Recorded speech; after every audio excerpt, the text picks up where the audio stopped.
ओम शांति। 28 अप्रैल 2026। आज की मुरली का टाइटल है बाबा ने कहा, मीठे बच्चे, बाप समान लवली बनने के लिए अपने को आत्मा बिंदु समझ बिंदु बाप को याद करो। आज की मुरली से प्रश्न है, याद में रहने की गुप्त हड्डी मेहनत हर एक बच्चे को करनी है। क्यों? उत्तर, क्योंकि याद के बगैर आत्मा पाप आत्मा से पुण्य आत्मा नहीं बन सकती। जब गुप्त याद में रहे, देही अभिमानी बने, तब विकर्म विनाश हो। धर्मराज की सजाओं से बचने का साधन भी याद है। माया के तूफान याद में ही विघ्न डालते हैं। इसलिए याद की गुप्त मेहनत करो, तभी लक्ष्मी नारायण जैसा लवली बन सकेंगे।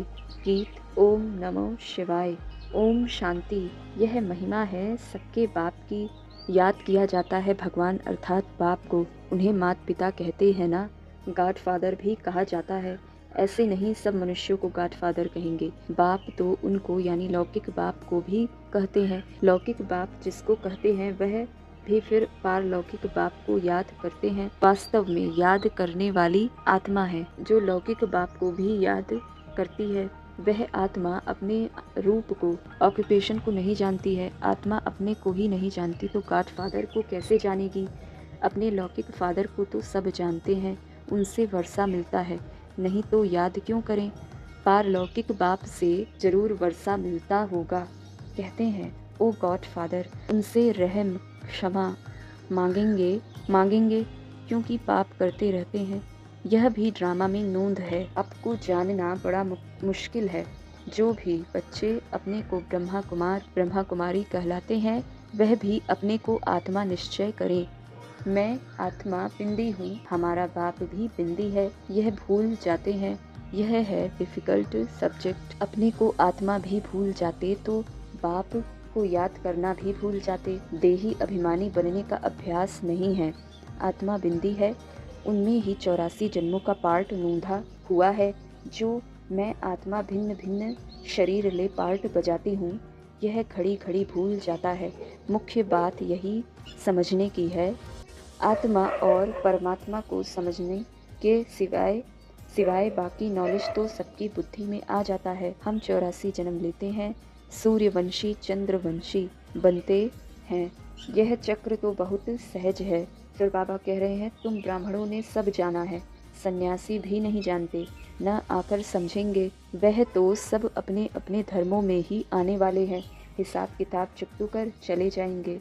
तुमको ही यह मेहनत करने से बाप से वर्षा मिलेगा। अब फिर देही अभिमानी बनना है। दिल तो आत्मा में है ना, आत्मा को ही दिल बाप से लगाना है। दिल शरीर में नहीं है, शरीर के तो सब स्थूल ऑर्गन्स हैं। दिल को लगाना यह आत्मा का काम है। अपने को आत्मा समझ फिर परमात्मा बाप से दिल लगानी है। आत्मा बहुत सूक्ष्म है। कितनी छोटी सूक्ष्म आत्मा पार्ट कितना बजाती है। यह है कुदरत। इतनी छोटी सी आत्मा ही इस समय पतित बनी है। आत्मा को पावन बनाने का पहले यह उपाय है, पढ़ाई पढ़नी है। बाकी खेलना कूदना तो अलग बात है, खेलने का भी एक हुनर है। पढ़ाई से मर्तबा मिलता है, खेल कूद से मर्तबा नहीं मिलता है। खेल आदि की डिपार्टमेंट अलग होती है, उनसे ज्ञान व योग का कनेक्शन नहीं है। यह भोग आदि लगाना भी खेल है। मुख्य बात है याद की। अच्छा, मीठे मीठे सिकी लधे बच्चों प्रति माता पिता बाप दादा का याद प्यार और गुड मॉर्निंग। रूहानी बाप की रूहानी बच्चों को नमस्ते। हम सभी रूहानी बच्चों की रूहानी बाप दादा को याद प्यार, गुड मॉर्निंग, नमस्ते।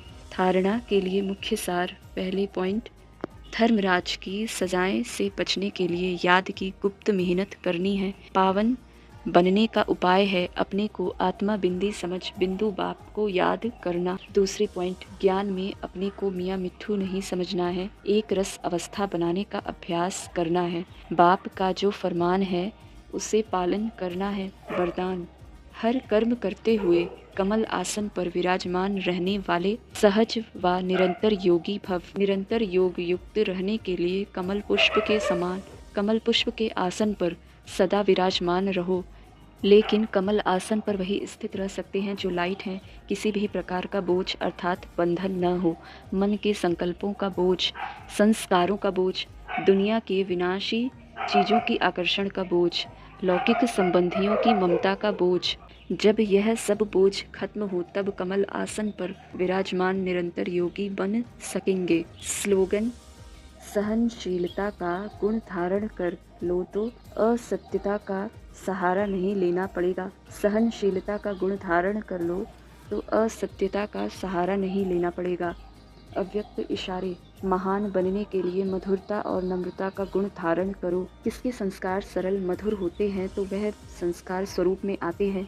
जब संस्कार बाप दादा के समान बन जाएंगे तो बाप दादा के स्वरूप सभी को देखने में आएंगे।